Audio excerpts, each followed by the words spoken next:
और जराये के हवाले से इस वक्त की बड़ी खबर सामने आ रही है। बिहार में इंडिया इत्तेहाद का सीट फार्मूला तय हो गया है। 28 आरजेडी को सीटें मिलेंगी, वहीं कांग्रेस 9 सीटों पर चुनाव लड़ेगी। सीपीआई-एमएल 2 सीट पर, सीपीआई 1 सीट पर चुनाव लड़ेगी। अब तक किसी फार्मूले पर बातचीत तय हुई है, ऐसी खबर मिल रही है जराये के हवाले से। तो सीट शेयरिंग का फार्मूला जो बिहार में था वो लगभग अब तय होता दिखाई दे रहा है। इंडिया इत्तेहाद का आरजेडी 28 सीटों पर चुनाव लड़ेगी, ये तय पाया गया है। इसके अलावा कांग्रेस 9 सीटों पर अपने उम्मीदवार उतारेगी। सीपीआई-एमएल 2 सीटों पर, सीपीआई 1 सीट पर चुनावी मैदान में उतरेगी। और अब तक इसी फॉर्मूले पर बातचीत तय हुई है, ऐसा माना जा रहा है। तो काफी मीटिंग्स के बाद, काफी विचार विमर्श के बाद ये तय पाया गया, क्योंकि तमाम तरह की बातें सामने आ रही थी और जो तमाम घटक दल होते हैं उनके अकॉर्डिंग जो सीट शेयरिंग होती है वो होनी चाहिए, एक राय कायम होनी चाहिए, एक मत होना चाहिए। तो आपसी तालमेल बिठाकर ये जो फार्मूला है ये तय किया जाता है। और अब माना जा रहा है कि बिहार में ये फार्मूला तय किया गया है। और इस वक्त हमारे नुमाइंदे प्रशांत झा जुड़ चुके हैं फोन लाइन पर। प्रशांत, तो बिहार में इंडिया इत्तेहाद का सीट फार्मूला तय हो गया है, क्या अपडेट मिल पा रही है वहां से? देखिए, यहाँ पर इंडी गठबंधन के अंदर जो सीट शेयरिंग का मामला अभी सामने आया है, जो ये फार्मूला लगभग तय माना जा रहा है।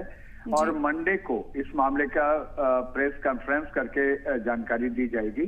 लेकिन अभी जो मेरे पास जानकारी है, जो सोर्सेस बता रहे हैं उसके हिसाब से आरजेडी 28 सीटों पर चुनाव लड़ेगी, जबकि कांग्रेस के लिए 9 सीटें रखी गई हैं, जबकि सीपीआई-एमएल के लिए 2 सीटें हैं और सीपीआई के लिए 1 सीट रखी गई है। इसमें एक खास बात यह है कि पप्पू यादव के लिए पूर्णिया की सीट कांग्रेस के खाते से दी जाएगी।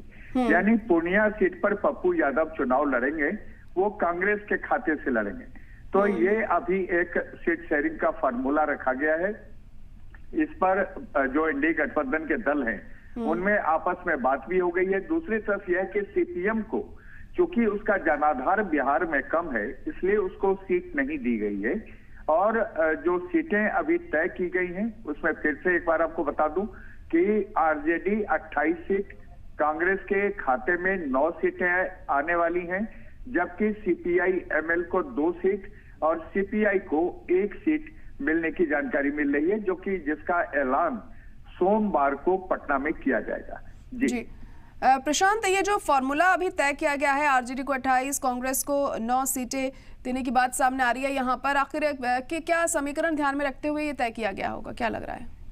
देखिए, इसमें आपको बता दूं कि कांग्रेस के खाते में, कांग्रेस का डिमांड तो वैसे 15 सीटें थी, लेकिन कांग्रेस के खाते में जिन सीटों की चर्चा की गई है उसमें भागलपुर, पटना साहिब, औरंगाबाद, सासाराम, नरकटियागंज, कटिहार, किशनगंज, मुजफ्फरपुर, वैशाली की सीट देने की ये है कि ये सीटें इनको दी जा सकती हैं। जबकि पूर्णिया सीट कांग्रेस के कोटा में शामिल करते हुए पप्पू यादव के लिए रख दी गई है।